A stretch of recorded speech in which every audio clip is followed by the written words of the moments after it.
What's up, guys? I'm back here with another battle from the Spear and Shield Rome 2 versus 2 tournament. This is the second game between my team and the Old Bastards team. That's Bachus and Pirx. We got here now that the first factions are obviously off the board and the band factions are still off the board. So we have now, I think, who picked first? Who picked first? It must have been us. Yeah, I think it was. We picked first. We picked Armenia first. That's right. Then they picked Getai and Kolkis. Sure, Kolkis was a bit of an interesting choice. Not sure if he took it as a counter to Armenia, because they have very similar units, but I'm not really sure about that. And Safado smartly realized Rome was still on the board, so he took Rome, obviously, and actually, it's possible that Rome was picked first by us. Not really sure, but yeah, it was a while ago, so I don't really remember. 1 second, let me just check this.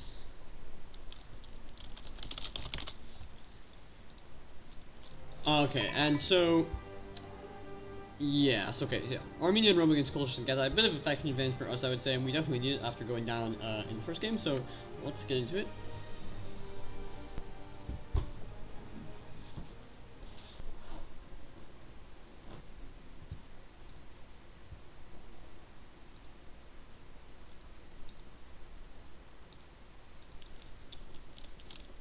We wait.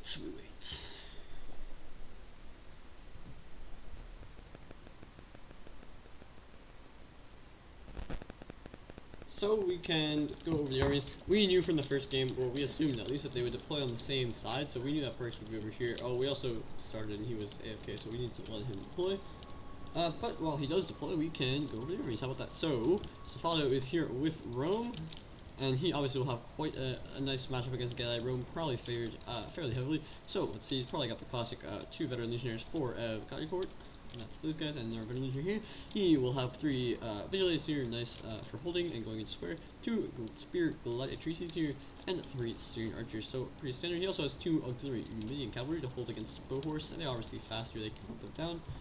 Quite nice. And he also has 3 stock equities only in the back here, and a Legatus general. So infantry heavy. It's Rome. That's definitely what you'd expect. Over here for my army, I am Armenia, and I have gone for a pretty standard Armenian build. I have 2 mercenary Cappadocian cav.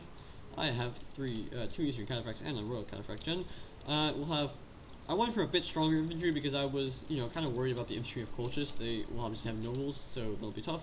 So I have 3 Cartly Axemen here. I also have 2 Persian hoplites, and actually a 3rd Persian hoplite here. And I also have 3 hillmen up in front with a line of 4 archers. So I didn't go for slingers. I didn't have the money, actually. I could have gone for a noble blood cav and slingers, but I decided I'll go for archers. They will do the damage faster, and basically my goal is that even if he has Eastern slingers, which he does, it will be difficult for him to try to focus my archers because I'm just going to rush, and he'll want to be shooting my cav or my infantry, so then my archers will get free shots, and since they can do damage faster, they'll actually end up being more cost effective than the slingers. If I end up trying to do an archer war, though, it'll be terrible for me, so I'm not going to do that. Now, the army of Pirx here also have 2 regular horse archers over on the flank.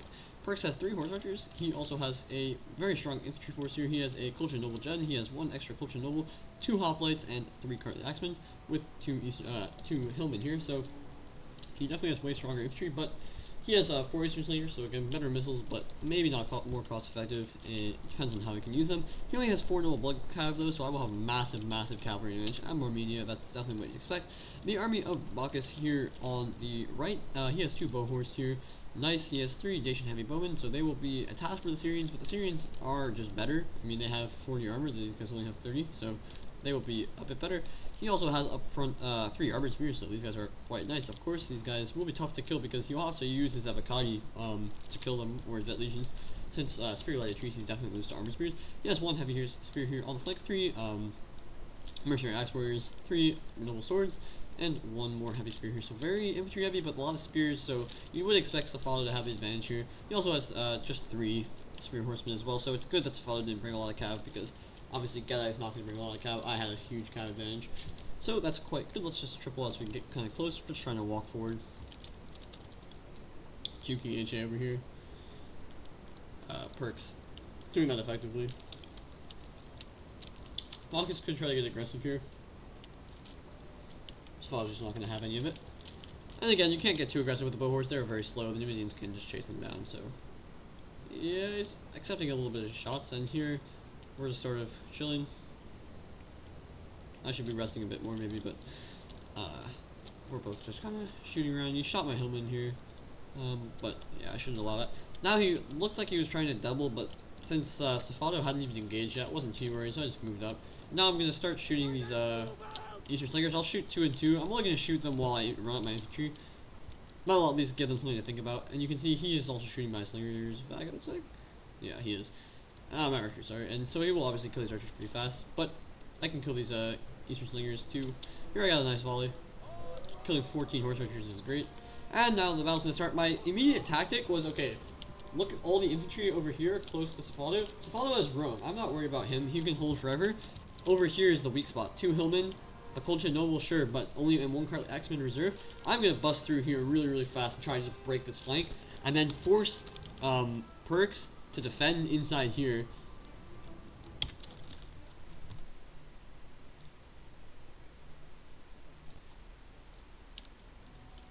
Sorry about that. Quick break, but okay, we're back. Yeah, so I'm going to try to bust down this flank. You can see it does get 2 nice jab volleys on my Kappa Cav though, or maybe only 1, which is really not good. You don't want to allow Hillman to be getting 10 kills on your Cav. That's definitely not the idea. But I'm going to roll anyway because they're only Hillman, so this charge will be devastating. This Cataphract charge will finish them off, and now I have, look at how many units I have here. Not only just Hillman, but Cartly Axeman, a Persian Hoplite, and Hillman. Here I saw this Colcha Noble. I don't even want to fight this Colcha Noble for as long as possible. My archers are routing here, though he was focusing this unit. But that just means that these units are going to be healthy, and these guys will come back, so it's fine. They only lost 30 men, so it's not a big deal, 40 men. Nice charge here, though. This Cappadocian Cav maybe didn't need to be charging in, but this Noah Blood Cav is going to eat shit from my Cataphract, and now these units are breaking, so my reserve units are just busting through. Here, this was weird, like the Hillman flag was over here, so I didn't really see it. I thought it was already busting through pretty much, so I was just running everything in, but it ends up allowing these Hillmen to get a couple more kills. Over here is Horse Archer still holding, but I did destroy this unit pretty much entirely. And now he has to send all of his support here, but what's happening is, we're not even fighting over here, but I have so much local superiority here. My archers are getting nice shots here on his Cav too, and they're down 12 men already. These guys only lost 1 man, 3 men lost here, and the other Cappadocian Cav kind of got destroyed, 14 losses, or 24 losses. But it's okay because I have so much more Cav. And now you can see this Hillman's going to break, and then where's his next supporting unit? Here I'm blocking this unit from trying to support any fights. This Cartly Axeman will be engaged here against these Hillmen, but I'll have a Cartly Axeman here. You can see I turn it in and I just roll it over to this fight. I can take out my Hillman here. And now I'm going to start busting through. I did accidentally pull through. I will deny it. But the flag was over here. I thought it was a unit that was engaged here or something. So these guys do a little bit of a pull through. There's only 60 men here, and they are kind of all fighting over here, but it ends up not mattering. I don't think these guys get any kills. They just died to this no blood cap, so my bad. Let's see, did they kill anything? No, they don't kill anything. They're shooting at the Slingers, maybe. No, it's just the unit was glitched. But anyway, so yeah, it'll kill my Hillman, my bad. Nothing problematic, though. Now I'm moving all my units here. You can see I only have 1 Cataphract defending this entire flank, and like some infantry, but these infantry aren't engaged, and that's good for me, right? I don't want my infantry to engage because my infantry is complete shit comparatively. Here I'll use this Hillman to absorb the charge of this Cartly Axeman, and then I'll cycle this guy in. He's 118 men, and now all of my archers are focusing this blob of 2 Cartly Axemen. Remember, he only has 3 Cartly Axemen, so this is quite an important blob. Now, I didn't commit yet because he has the Slingers here, and he finally brought us some support, so I didn't really want to commit entirely with my Cav, but I'm just posing a threat, right? I'm preparing to roll the flank. My horse archers are getting around the flank. I have now a unit that's completely free. I'll cycle this unit in, and then this Hillman can break free. But he does have support now. He has a Cartly Axeman and a Colcha Noble. So now my task is now, okay, he's brought so much support. Look, literally his entire army is over here. Let's just start bringing an attack here. Meanwhile, Safado is engaging everywhere. He has free units on the flank here, and here's Abakadi Courier winning. And you have to, Bachus has not engaged any of his noble swords yet. So obviously Safado will be winning, but I think the problem for Bachus here is that he didn't engage anything, and now he's just losing everything, right? He's going to lose his entire army, and then his noble swords are going to come in, but at that point it'll be too late.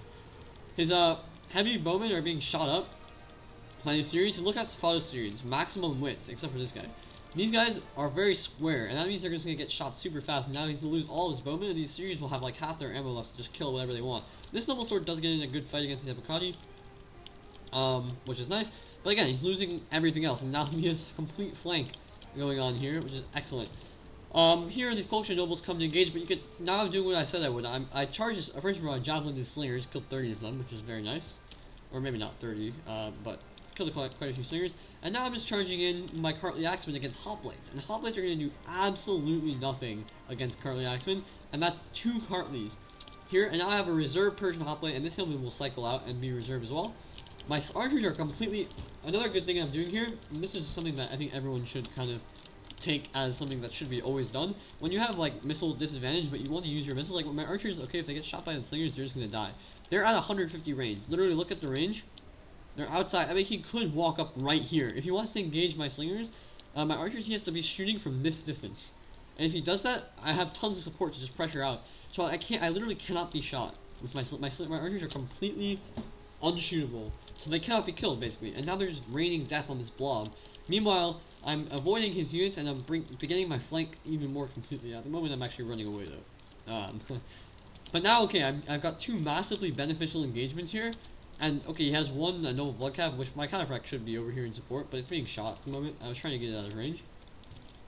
These archers are busting through, and now I decide to, like, put everything on pause. Even including the game, actually, as you can see. But I said it's okay. He has all of his support here. If I go try to bust this flank like my original plan was, it's going to be terrible. He's got all the support. He has 3 cav.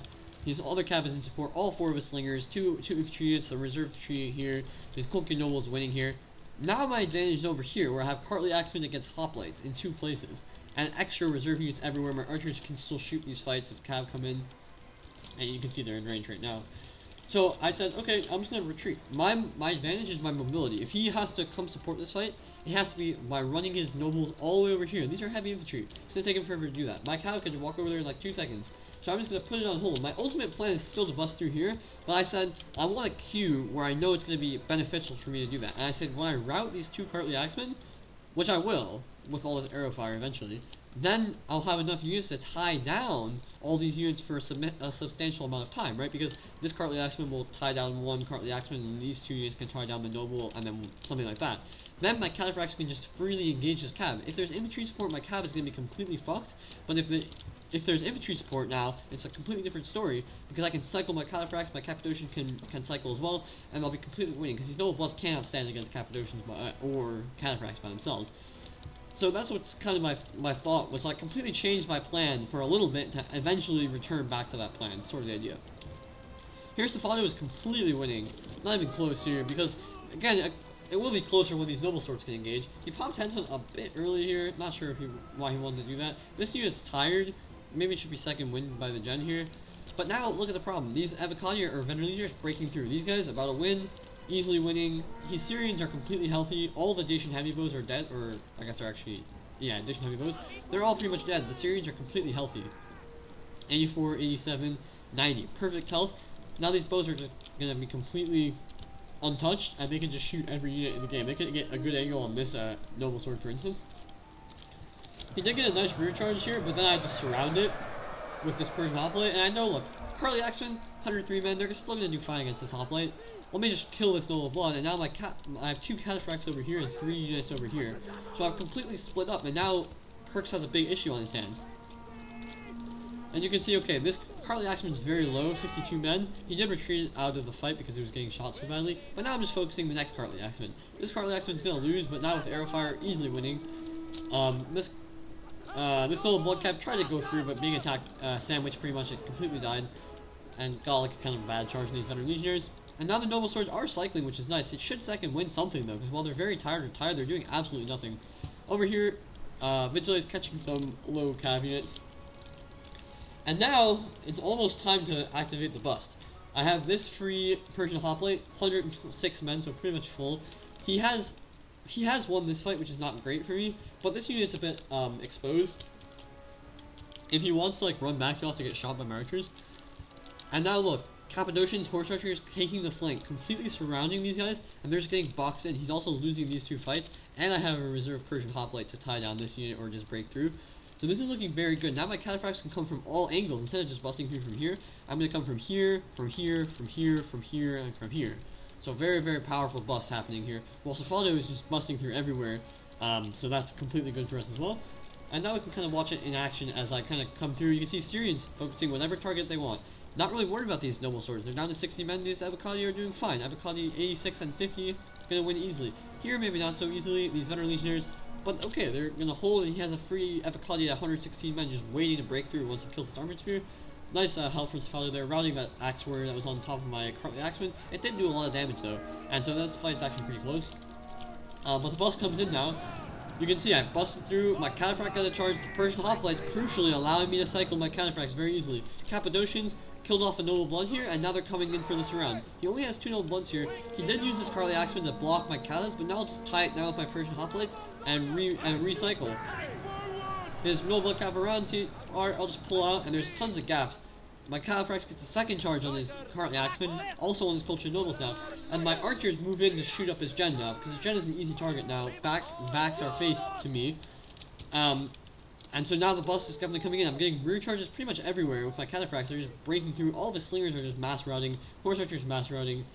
Yeah, they have the friends routing penalty, you can even see, so that's a bit of a mass route. His general is now alive, but I've managed to cycle down all those weak units that were getting shot by my archers. So now the Cultured Noble general has its back turned to me. These Persian Hoplites will hold it for long enough for my archers and Catas to do damage. Noble Blood Cap, no chance against Kappas. He does have nice archer support, but not really a big deal. Sfado's rolling here as well. Pretty much killed off everything. The Noble Swords, again, too late to the party, and he didn't second win them. So I don't know why if you're going to keep them in reserve, at least second win them when they go with Headhunt. These Axemen finally broke through. These guys, partly Persian Hoplites, are going to hold against these Cartly Axemen. Again, they got Cata recharged like several times. Yeah, you can see another Cataphract coming in.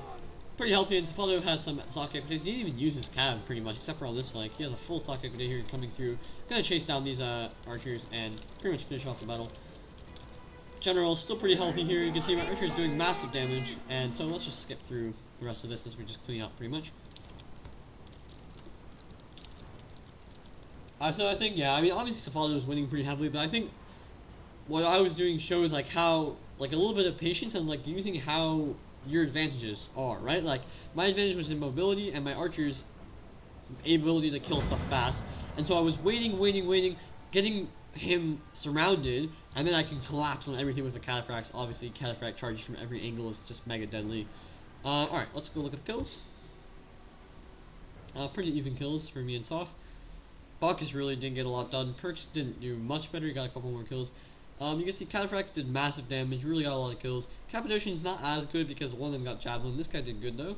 Horse archers did fine, 3 against 2, but they held their own and were living. Archers though, massive kills. This guy didn't do so well because he got routed. I mean, these are the 2 guys that he focused. But look at the other guys, 60 kills, 57 kills, really nice kills. All on Cartly Axeman, that's the thing. All of these kills are on Cultured Nobles, Cartly Axeman, and Noble Blood Cap. So the 3 biggest targets. So really good kills. Hillman did fine. Cartly Axeman, really nice kills. Considering I had such a big infantry disadvantage, you really love to see these kills from your Cartly. And these Persian Hoplites held their line. Well, enough. This guy got killed by a Cultured Noble without doing much, but he held for like a couple of minutes, so that's good.